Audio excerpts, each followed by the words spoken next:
ప్రభువునందు ప్రియమైన శ్రోతలకు యేసుక్రీస్తు నామములో శుభములు. జీవిత తుఫానులు అనే ప్రాముఖ్యమైన మరియు ఆధ్యాత్మికమైన అంశమును గురించి తెలుసుకుంటూ ఉన్నాం. ఈ దినము 2వ అధ్యాయములోని 6వ భాగము ప్రేమ లేని ప్రియుడు అనే అంశమును గురించి తెలుసుకుందాం. యోనా దేవుడేర్పరచుకున్న ప్రవక్త, దేవుని ప్రియుడు. కానీ ఈ ప్రియునికి దేవుని పట్ల ప్రేమ లేదు. ఆ కారణాన తాను దేవునికి అవిధేయుడయ్యాడు. మీరు నన్ను ప్రేమించిన ఎడల నా ఆజ్ఞలను గైకొందురు అని యోహాను 14:15లో యేసు ప్రభువు సెలవిచ్చాడు. విధేయతలో 3 అంతస్తులున్నాయి. ప్రథమంగా శిక్షా భయము, రెండవదిగా బహుమానాపేక్ష, మూడవదిగా నిజమైన ప్రేమ. ఈ మూడింటిని గురించి క్లుప్తముగా తెలుసుకుందాం. ప్రథమంగా శిక్షా భయము.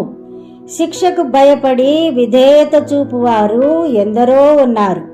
చిన్న పిల్లల విధేయత చాలా మట్టుకు శిక్షా భయాన్ని బట్టి ఉంటుంది. తల్లిదండ్రుల శిక్షా భయము లేకపోతే పిల్లలు అవిధేయులవుతారు. అలాగే దేవుని శిక్షా భయాన్ని బట్టి దేవునికి లోబడువారు ఉన్నారు. భయము పరిశుద్ధమైనదైతే అది బహుశ్రేష్టమైనది, అది ఆశీర్వాదకరమైనది. కానీ భయము దండనతో కూడినదైతే మనము దేవునికి లోబడినా మనము పొందవలసిన ఆనందాన్ని అది దొంగలిస్తుంది. ఇలాంటి భయము మనకు దేవునికి మధ్య వంతెనకు బదులు అడ్డు గోడను నిర్మిస్తుంది. కాబట్టి విధేయతకు శిక్షా భయము సరి అయినది కాదు.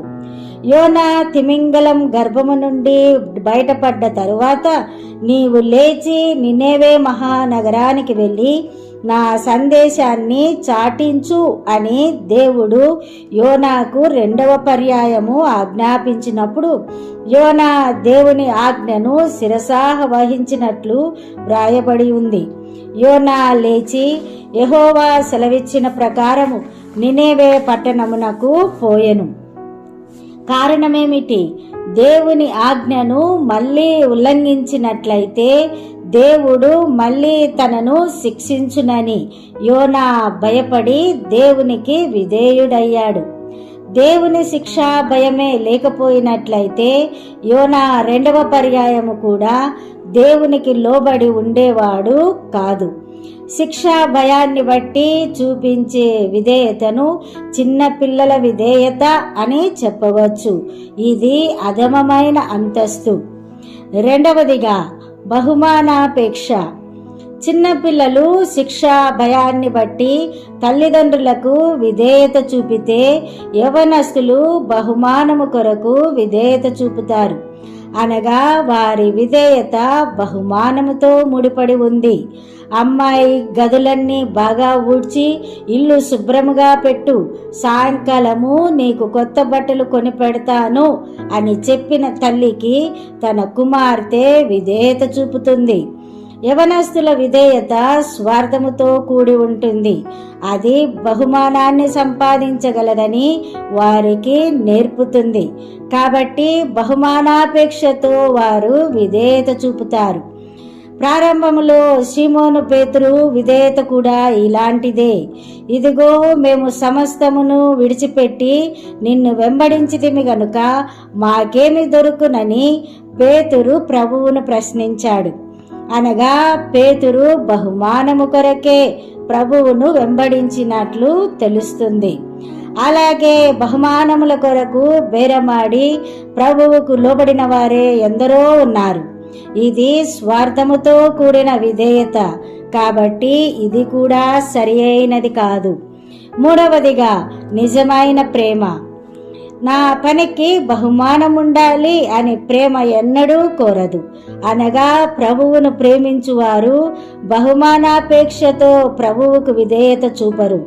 వారి ప్రేమ సమర్పణతోనే ఉంటుంది. క్రీస్తు ప్రేమ మమ్మను బలవంతము చేయుచున్నది. విధేయతకు రహస్యం నిజమైన ప్రేమ. ప్రేమ విధేయతకు ఉన్నతమైన హేతువు.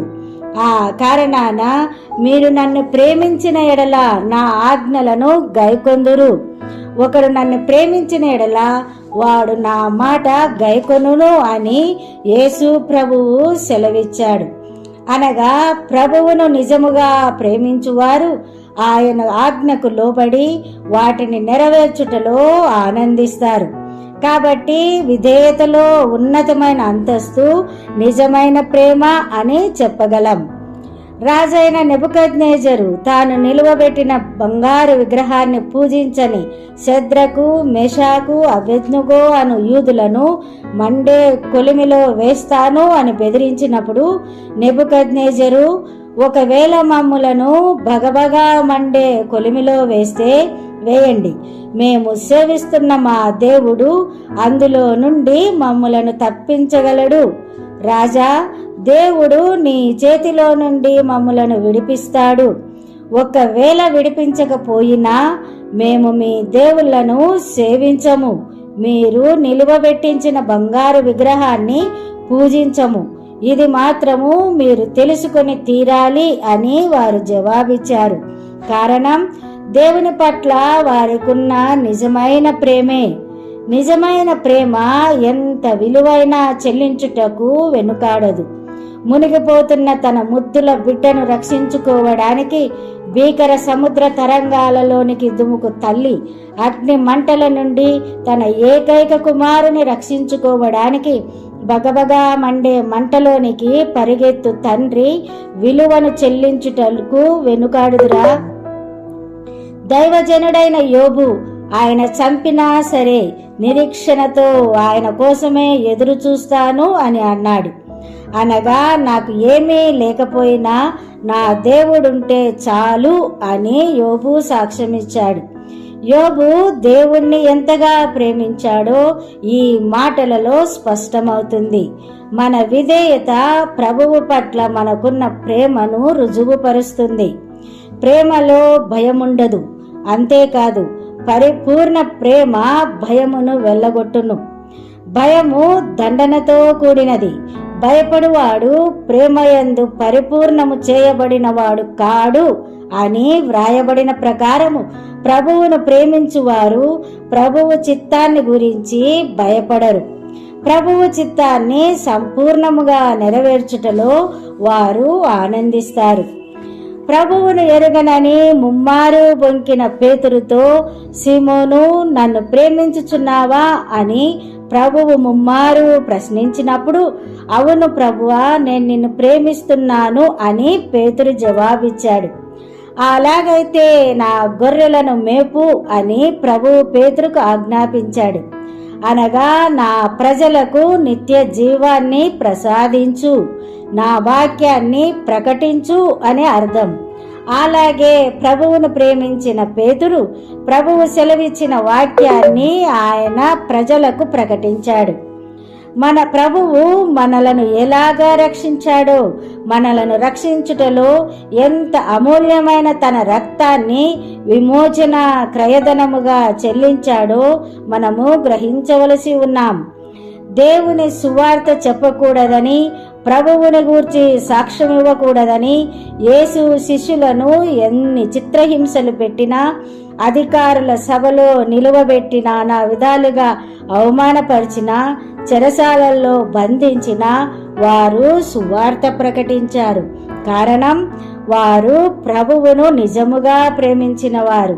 వారు ప్రభువుకు విధేయులు.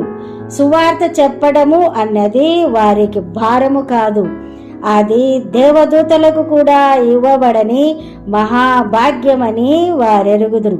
వారు భాగ్యవంతులు.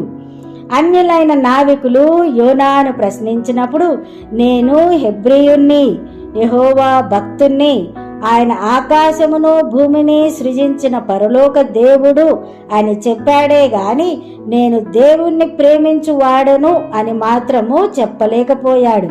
కారణం యోనా దేవుణ్ణి ప్రేమించినవాడు కాదు, ప్రేమ లేని దేవుని ప్రియుడు. అందువల్ల తాను దేవునికి అవిధేయుడయ్యాడు. యోనా జీవితంలో తుఫాను ఎదురైంది.